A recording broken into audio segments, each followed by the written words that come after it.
مفتی طارق مسعود special. صاحب سوال میرا یہ ہے کہ یعنی یہ بات جو ہے یہ آپ سمیت کوئی بھی علماء نہیں کر رہے ممبر کے اوپر، اور یہ کرنی چاہیے۔ وہ سوال یہ ہے کہ جیسے آپ 4 شادیوں کی ترغیب دیتے ہیں کہ 4 شادیاں کرنی چاہیے کیونکہ اسلام نے اجازت دی ہے، جب مرد کو 4 شادیاں کرنے کی اجازت دی ہے تو اس کو اس طاقت بھی دی ہوگی جی، تو اکثر نہیں کر رہے لوگ۔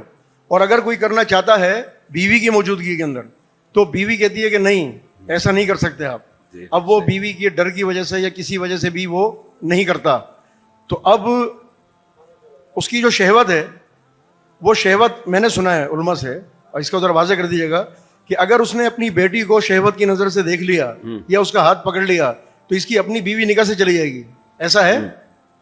آپ سوال تو کمپلیٹ کریں نا۔ دوسرا، اگر کسی کی بیوی مر گئی، اب تو اس کو بہت ہی ضروری ہے شادی کرنا، اب بیوی کے مرنے کے بعد جو ہے نا بیٹے سلطان بھائی بن کے سامنے آ گئے کہ نہیں ابا ہم اپنی ماں کی جگہ کسی کو نہیں لینے دیں گے، لہٰذا تم شادی نہیں کر سکتے، اگر شادی کرنی ہے تو یہاں سے کہیں اور جا کے رہو۔ وہ بچوں کے ڈر کی وجہ سے اور گھر چھوڑنے کی وجہ سے وہ بھی نہیں کر رہا، تو کہتے ہیں کہ اگر اس نے اپنی بہو کو شہوت کی نظر سے دیکھ لیا یا اس کا ہاتھ پکڑ لیا تو اس کے بیٹے سے اس کی بیوی گئی، اب جب یہ بیٹے سے اس کی بیوی گئی نکاح سے اور اس کی اپنی بیوی نکاح سے گئی تو پھر اس کے بعد حرام کے بچے پیدا نہیں ہوں گے؟ بچے لازمی ہے نہیں، اب بتائیں نا جب نکاح سے ناجائز پیدا کروانے، پہلے بے نمازی کے بچے آپ نے نہیں، اس پہ بیان بھی نہیں ہو رہا، نہ آپ کر رہے ہیں نہ کوئی اور علماء کر رہا ہے، تو کرنا چاہیے نہیں کرنا چاہیے؟ یہ کہہ رہے ہیں کہ لوگ دوسری شادی کرتے ہیں، ان کا سوال کا میں خلاصہ پیش کر دیتا ہوں۔ اچھا، میں ان کو سوال کے لیے نہیں بٹھاتا ہوں، کچھ لوگوں نے کمنٹس کیے ہوتے ہیں مفتی صاحب نے خود بندہ بٹھایا ہوا ہے، یہ خود کر رہے ہوتے ہیں، یہ محلے کے ہیں رفیع بھائی، خود ہی کر رہے ہوتے ہیں، میں نے نہیں بٹھایا ہوا ان کو۔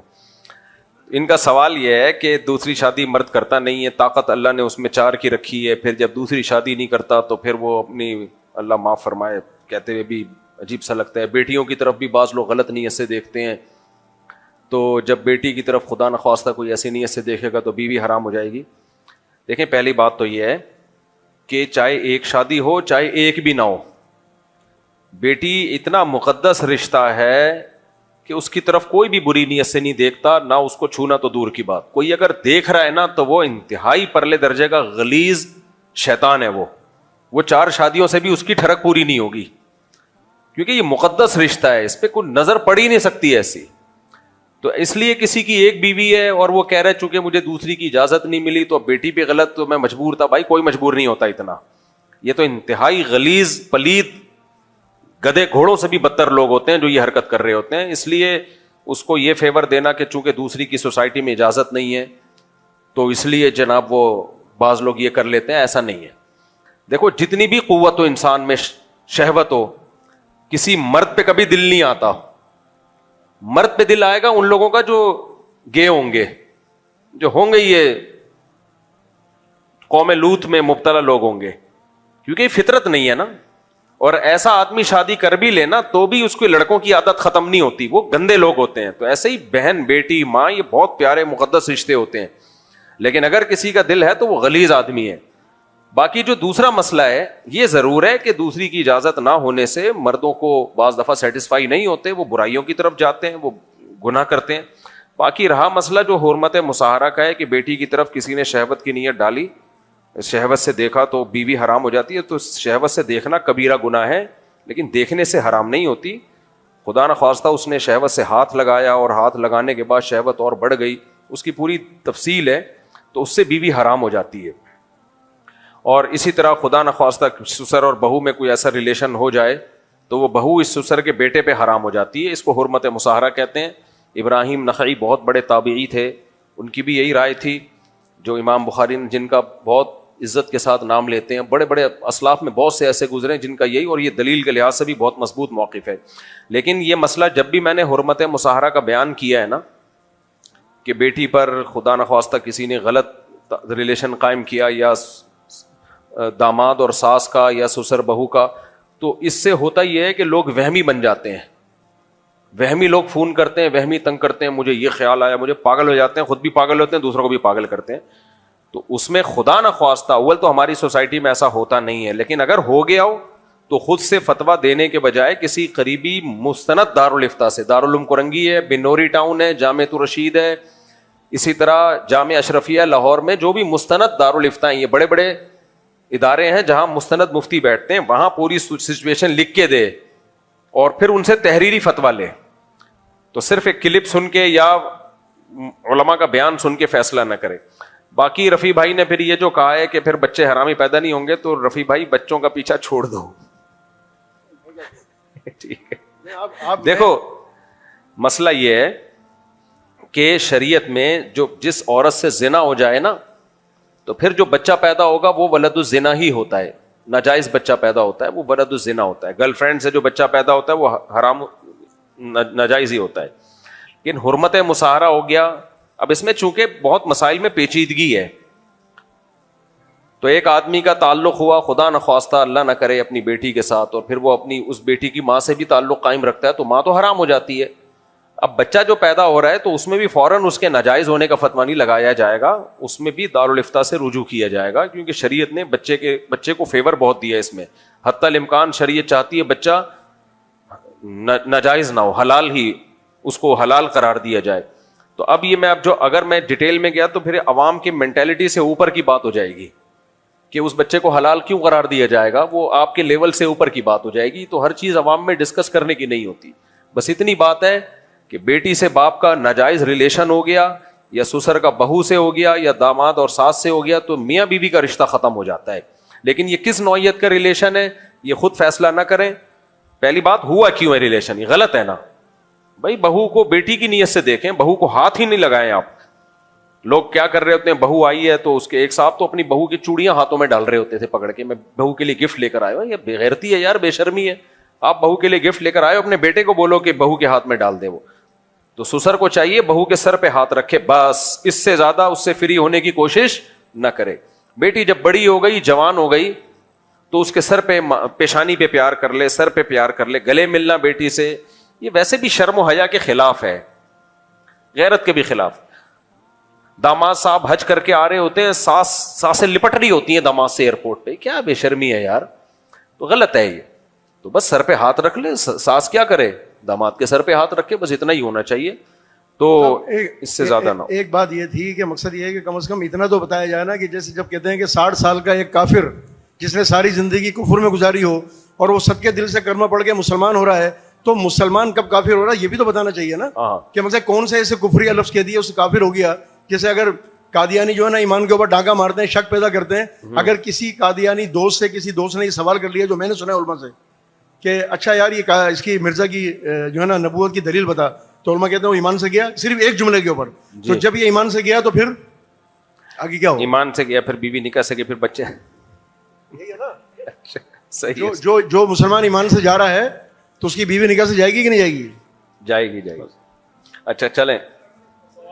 جی جی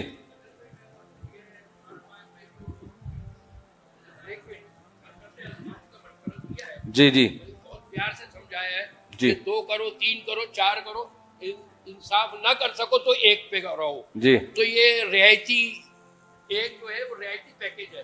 لیکن کچھ لوگ بھائی مائک پکڑا دینا انکل کو. کثرت ازواج کو گالی سمجھتے ہیں جی. اور عورتیں یا مرد لبرل ٹائپ کے وہ گویا کہ اس آیت کا انکار ہی کر رہے ہوتے ہیں. تو اس پہ ذرا یہ جو لبرل لوگ ہیں نا, یہ تو ایک شادی کو بھی برا سمجھتے ہیں. مگر ہمارے معاشرے میں جو لبرل تہجد گزار ہیں وہ بھی ایسے ہی کر رہے ہیں. ہاں وہ بھی ایسے ہی ہیں. تو 2 شادیاں کیا, یہ جو ہمارے جو نام نہاد لبرل ہیں, یہ تو ایک کو بھی برا سمجھ رہے ہوتے ہیں. یہ کہتے ہیں 1 کرو جب 50 سال کے بڈھے ہو جاؤ. اس کی وجہ یہ کہ میں نے ٹائم پہ شادیاں کر لی تھیں, اگر نہیں کرتا ہوتا تو بڈھا ہو چکا ہوتا. مطلب ایک بھی نہ کرے لیکن مخالفت تو نہ کرے نا کم سے کم. انکل کے جذبے کو سلام.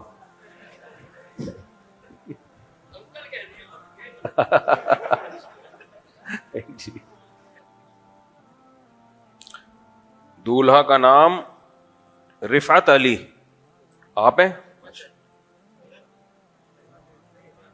رفعت علی نا. دلہن کا نام ازار, غلط نام لکھا ہوا ہے یار. یار اس کو صحیح کر دینا ولید.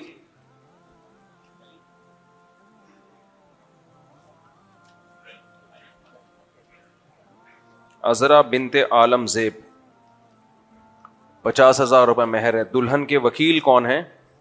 آپ نے اجازت دی کہ میں عذرا بنت عالم زیب کا نکاح 50,000 روپے مہر میں رفعت علی ولد بادشاہ منیر ان سے کروں. آپ ہیں نا؟ کیا نام ہے آپ کا بھائی؟ سید عثمان علی ولد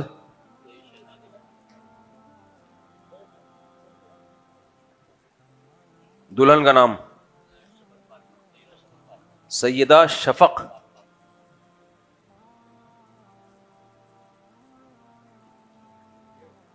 بنتے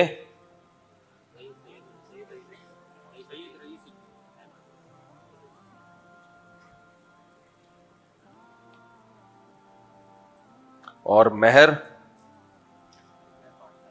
5 لاکھ.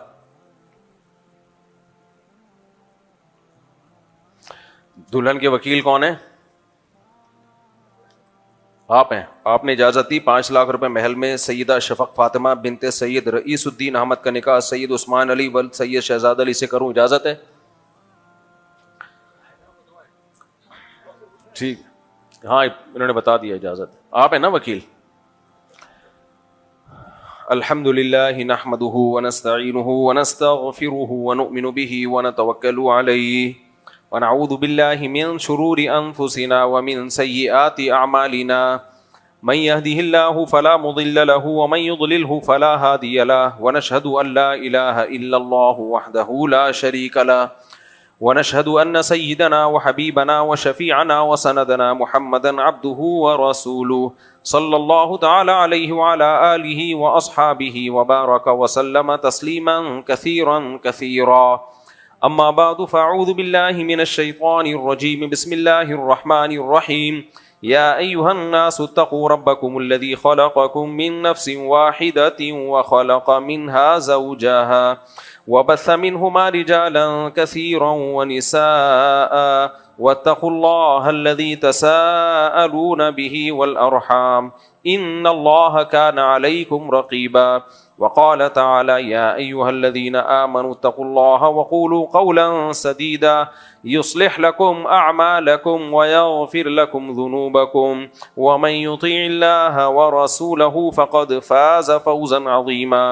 وقال النبي صلى الله عليه وسلم النكاح من سنتي وقال فمن رغب عن سنتي فليس مني. وقال النبي صلى الله عليه وسلم تزوجوا الودود الولود فإني مباهي بكم الأمم. وقال النبي صلى الله عليه وسلم تزوجوا ولا تكونوا كرهبان النصارى.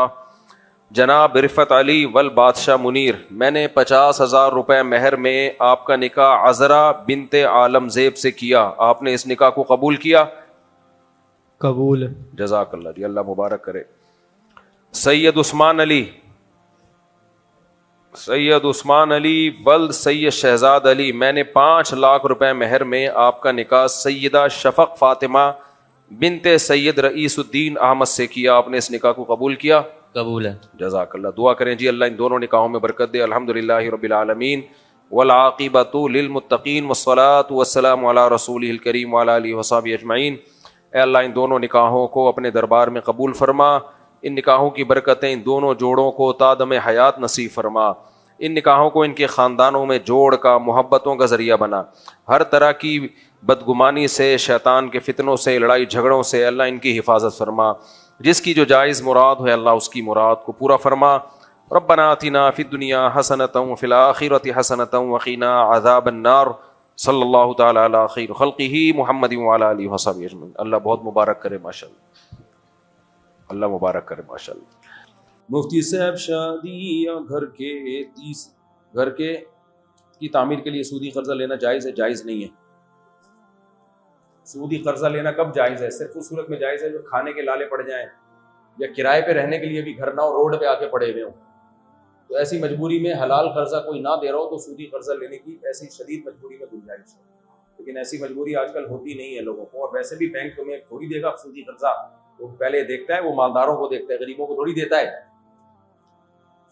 آپ روڈ پہ پڑے ہوئے ہو، چرسیوں کی طرح، چرسی ہو نہیں اور گھر بھی نہیں ہے، کوئی کرائے پہ بھی نہیں دے رہا، تو آپ نے مفتی سے فتویٰ لے لیا کہ ہاں بھائی ایسی مجبوری میں بینک سے لون لے سکتے ہو تاکہ کرائے پہ گھر لو یا گھر خرید لو، تو ایسی کوئی گھر ہی نہیں ہے، تو آپ جب بینک جاؤ گے نا وہ فتویٰ لے کے، تو بینک کہے گا یہ فتویٰ اپنے پاس رکھ، ایسے غریبوں کے لیے ہمارے پاس قرضے کی، اسلامی بینک بھی نہیں دے گا، سمجھتے ہو؟ کوئی بینک نہیں دے گا آپ کو، بینک کہے گا ہم نے نوٹ چھاپنے کی مشین ہے، ہم غریبوں کے لیے زکوٰۃ صدقات ہیں، فلاں ٹرسٹ کا نمبر ہم تمہیں دے دیتے ہیں، اس سے جا کے رابطہ کرتے۔ مفتی سے بغیر کوئی شخص دین دار گناہوں سے بچتا ہو، اگر کوئی دیندار ہو گناہوں سے بچتا ہو لیکن ان کا ایک ادنا سا شوق ہو موسیقی کا، وہ نماز بھی پڑھتا ہو، قرآن کی تلاوت بھی کرتا ہو، لیکن موسیقی بھی سنتا ہو، تو کیا موسیقی سننا جائز ہے؟ جائز تو نہیں ہے بھائی، بس یہ کہیں گے کہ بہت ساری نیکیوں میں ایک گناہ کر رہا ہے، بس اس کی وجہ سے نماز نہ چھوڑے۔ بعض دفعہ یہ ہوتا ہے شیطان ایک گناہ کرواتا ہے، پھر شیطان کہتا ہے تو پورا شریعت ہو تو چل نہیں رہا، تو نماز کا کیا فائدہ، قرآن کی تلاوت کا کیا فائدہ، یہ مت کر لیں، یہ شیطان کا وار ہوتا ہے۔ جو نیکیاں ہو رہی ہیں ان کو مت چھوڑو، اگر بالفرض زندگی میں کوئی گناہ ہے بھی نا، وہ نہیں چھوٹ رہا اگر وہ گناہ، تو اس کی وجہ سے نیکیاں مت چھوڑو۔ شیطان کا یہ بہت بڑا وار ہوتا ہے، خاص طور پہ دیندار لوگوں پہ، کہ ایک گناہ ہو گیا وہ کنٹینیوسلی ہو رہا ہے، چھوٹ نہیں رہا، شیطان کہتا ہے اب چھوڑ یار، باقی نہ باقی چیزوں کو پکڑ کے رکھو، یہ بھی چھوٹ جائے گی انشاءاللہ۔ سمجھتے ہو کہ نہیں سمجھتے؟ مفتی سے ایک خاتون کا فون آیا کہ میرے میاں پرانے گانے سنتے ہیں بہت شوق سے، نماز بھی پڑھتے ہیں، حج بھی کرتے ہیں، روزہ بھی رکھتے ہیں، ماں باپ کی اطاعت بھی کرتے ہیں، پرانے گانے سنتے ہیں۔ میں نے کہا اتنا تو نیک ہے ویسے تو جائز نہیں ہے گانے سننا، چاہے پرانے ہو چاہے نئے ہو۔ میں نے کہا چلو بڑا اچھا آدمی ہے کہ کم از کم لیٹسٹ ورژن، میں نے کہا اپنے میاں کو بولو بس پرانے تک ہی رہے، نئے تک نہ آئے، اور میں نے کہا انشاءاللہ یہ پرانے بھی، میں کوئی پروموٹ نہیں کر رہا کہ پرانے سن کے بہت اچھا کر رہا ہے، لیکن میں نے کہا چلو یہاں تک بریک لگا دو۔ بعض دفعہ اصل میں یہ ڈر ہوتا ہے کہ زیادہ سختی کی نا تو وہ ری ایکشن میں ایسا نہ ہو کہ نئی فلمیں دیکھنا شروع کر دے اور بالکل ہی بے لگام ہو جائے۔ تو وہی مثال ہے، جب ارطغرل ڈرامہ آیا تھا تو ہم نے لوگوں سے یہی کہا ڈرامے دیکھنا ٹھیک نہیں ہے، لیکن یہ اب میں نے بھی دیکھو یہ گھر کی باتیں ہوتی ہیں لیکن بتانی اس لیے پڑتی ہیں کہ ہم بھی تو مولوی ہیں نا، اور گھروں میں تربیت کیسے کی جائے اس زمانے میں، بچوں پہ بہت زیادہ جن لوگوں نے سختی کی ہے نا اس زمانے میں، اس کا بڑا خطرناک ری ایکشن ہوا ہے، وہ بچے پھر چھپ کے سارے کام کرتے ہیں، اور ہم نے بعض علماء کے گھروں میں بھی یہ دیکھا ہے۔ میں ارطغرل ڈرامہ ہو یا کوئی بھی نہیں پسند کرتا کہ بچے میرے دیکھیں، لیکن پھر بھی میں نے ان کو دیکھنے کی اجازت دی۔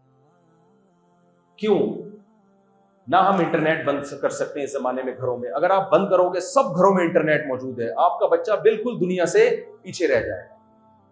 نہ آپ کمپیوٹر پہ پابندی لگا سکتے ہو۔ بعض لوگوں نے کیا کیا، بچوں کو کہا کہ کوئی گھر میں کمپیوٹر نہیں ہوگا، کوئی LED نہیں ہوگی۔